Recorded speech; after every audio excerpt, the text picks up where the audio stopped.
இன்றைக்கு 50 மாத காலம் மக்களை ஏமாற்றி வர்ண பகவானே அருள் புரிந்து விட்டார்.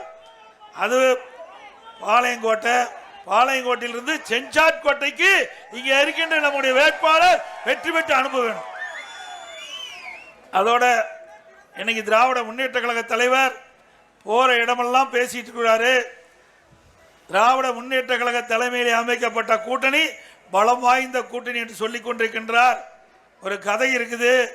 ஒரு தென்னம்பட்டையில் ஒருத்தர் தொங்கிட்டு இருப்பார். யாருன்னா விடுதலை சிறுத்தை, அடுத்தது கம்யூனிஸ்ட், அதுக்கடுத்து கம்யூனிஸ்ட், அதுக்கடுத்து காங்கிரஸ், அப்புறம் ஸ்டாலின் தொங்கிட்டு இருக்காரு. முதற்கு நீ கையை விட்டுட்டா அதோட முடிஞ்சது. அப்படிதான் திமுக இருக்கிற கூட்டணி விரிசல் ஆகிவிட்டது. எப்பொழுது வேணாலும் அந்த கூட்டணி உடையும். கூட்டணியை நம்பி இருக்கின்ற கட்சி திமுக கட்சி. இங்கே மக்களை நம்பி இருக்கின்ற கூட்டணி அண்ணா திமுக பாரதிய ஜனதா கூட்டணி. நீங்கள் தான் நீதிபதி, நீங்கள் தான் எஜமானர்கள், நீங்க தான் யார் ஆட்சிக்கு வர வேண்டும் என்று நிர்ணயிக்கக்கூடிய வலிமை படைத்தவர்கள் என் முன் நின்று பொதுமக்கள். ஆக கூட்டணி என்பது காலத்திற்கு ஏற்றவாறு மாறும். ஆனா மக்கள் எப்பொழுதும் நிலையானவர்கள். அவர்கள் எடுக்கின்ற முடிவுதான் இறுதியான முடிவு. அந்த முடிவு 2026 சட்டமன்ற பொதுத் தேர்தலில் அனைத்து இந்திய அண்ணா திராவிட முன்னேற்ற கழகம் பாரதிய ஜனதா கூட்டணி வெல்லும். இன்றைக்கு திராவிட முன்னேற்ற கழகம் ஆட்சிக்கு வந்து 50 மாத காலம் ஆகிறது. இந்த 50 மாத காலத்தில் இன்றைக்கு கொஞ்சம் கொஞ்சமா வந்து மக்கள் படுகின்ற துன்பம் ஏராளம். இப்பொழுது எல்லா தரப்புமே போராட்டம் ஆரம்பிச்சுட்டாங்க. விவசாயிகள் போராட்டம், ஆசிரியர்கள் போராட்டம், பகுதி நேர ஆசிரியர்கள் போராட்டம். இப்படி போராட்டம் நடக்காத நாளே இல்லை. போராட்ட களமாக தமிழகம் மாறிவிட்டது. ஏன்னா அந்த அளவுக்கு மக்கள் படுகிறார்கள். துன்பங்கள், கொடுக்கப்பட்ட வாக்குறுதி எதுவுமே நிறைவேற்றல. அத்தனையும் பொய் வாக்குறுதிகள். திராவிட முன்னேற்ற கழக தேர்தல் அறிக்கைனாவே அது பொய் அறிக்கையாத்தான் இருக்கும். ஆனா 525 அறிவிப்புகளை பக்கம் பக்கமா வெளியிட்டு இன்றைக்கு 50 மாத காலம் மக்களை ஏமாற்றி ஆட்சி திராவிட மாடல் ஆட்சி. இன்றைக்கு 525 அறிவிப்புல திராவிட முன்னேற்ற கழக தலைவர் அதனுடைய அமைச்சர்கள் தெரிவிக்கின்றாங்க 98% அறிவிப்புகள் நிறைவேற்றப்பட்டதாக பச்சை பொய்யை இன்றைக்கு நாள்தோறும் சொல்லிக் கொண்டு வருகிறார். முழு பூசணிக்காக தட்டில் மறைச்ச மாதிரி, முழு பூசணிக்காவை சோற்றில் மறைக்கின்ற மாதிரி ஒரு பச்சை பொய்யை சொல்லுகின்ற முதலமைச்சர் இன்றைய முதலமைச்சர் ஸ்டாலின் அவர்கள். சிந்திச்சு பாருங்க. இன்னைக்கு கூட ஒரு தொழிற்சாலை திறக்கிறதுக்கு வரும்னு பத்திரிகையில பார்த்தோம்.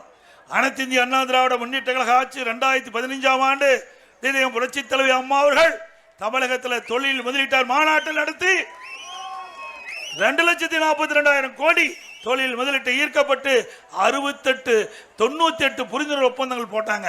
அதுதான் பிள்ளைகள்லாம் முடிஞ்சு நம்முடைய இளைஞருக்கு வேலைவாய்ப்பு கிடைக்குது. அதே வழியில் வந்து அம்மாவுடைய அரசாங்கம் 2019 ஜனவரி அந்த மாத காலகட்டத்தில் தொழில் முதலீட்டார் மாநாட்டு நடத்தி சுமார் 3,05,000 கோடி தொழில் முதலீட்டு ஈர்த்து 304 புரிந்துணர்வு ஒப்பந்தம் போட்டோம். அதெல்லாம் பல்வேறு நிலைகளே இருக்கின்றன.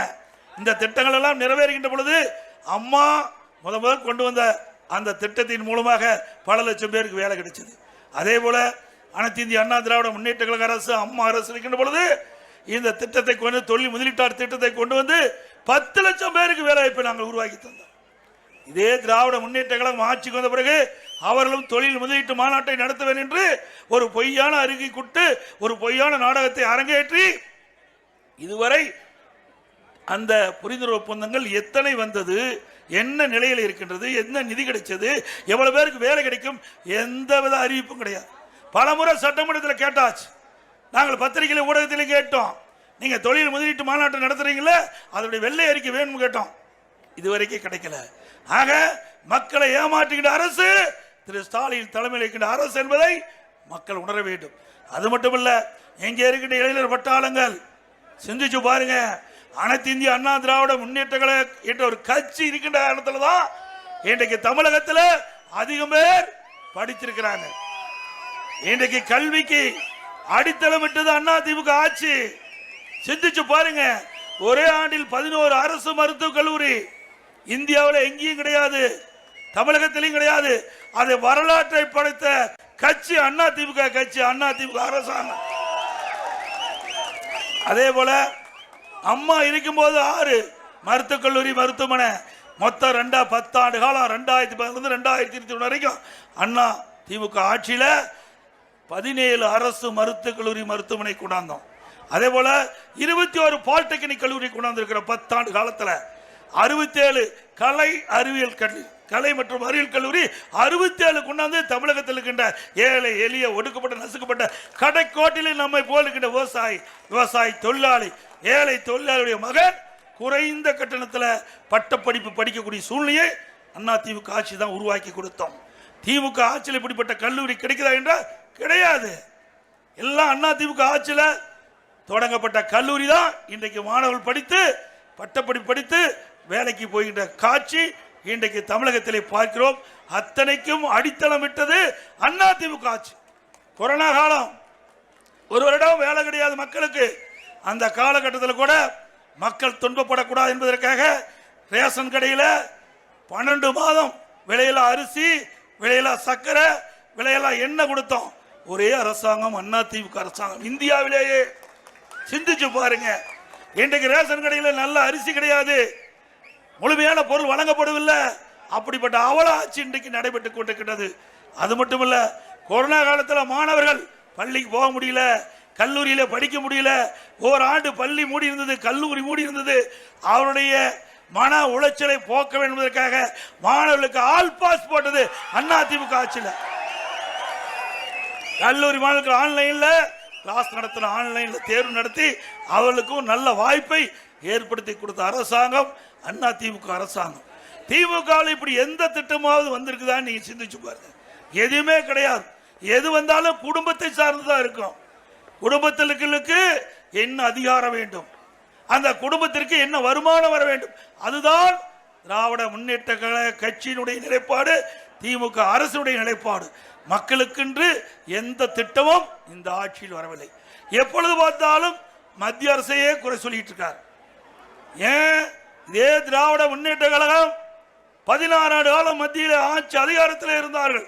அப்பெல்லாம் தமிழ்நாட்டு மக்களை பற்றி கவலைப்படல, வீட்டு மக்களை பற்றி கவலைப்பட்டார்கள். வீட்டு மக்கள் இருக்கின்றவர்களுக்கு ஆட்சி அதிகாரம் மத்தியிலே வர வேண்டும், கொள்ளையடித்த பணத்தை காப்பாற்ற வேண்டும். அதுதான் திராவிட முன்னேற்ற கழக நிலையாக இருந்தது.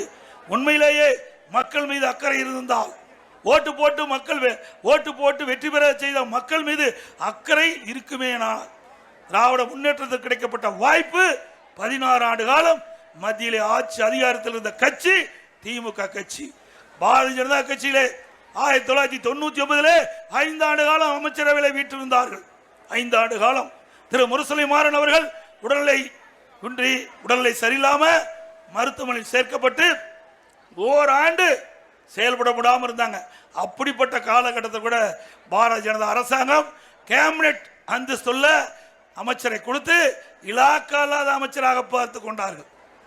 அதே போல காங்கிரஸ்ல 5 ஆண்டு காலம் மத்தியில ஆட்சி இருந்தீங்க.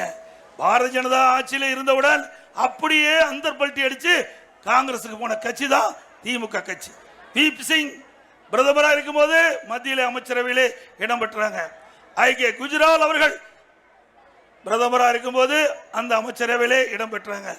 அதுக்கு திரு தேவகவுடா அவர்கள் பிரதமராக இருக்கும் போது அந்த அமைச்சரவை இடம்பெற்றாங்க. இப்படி 16 ஆண்டு காலம் மத்தியிலே ஆட்சி அதிகாரத்தை அனுபவித்து விட்டு தமிழ்நாட்டு மக்களை பற்றியே கவலைப்படாம, எந்த திட்டமும் தமிழ்நாட்டுக்கு கொண்டு வரப்படாம, எந்த நிதியும் தமிழ்நாட்டுக்கு கிடைக்கப்படாம மத்தியிலே ஆட்சி அதிகாரத்தை அனுபவித்த கட்சி திமுக கட்சி. சிந்திச்சு பாருங்க. இப்போ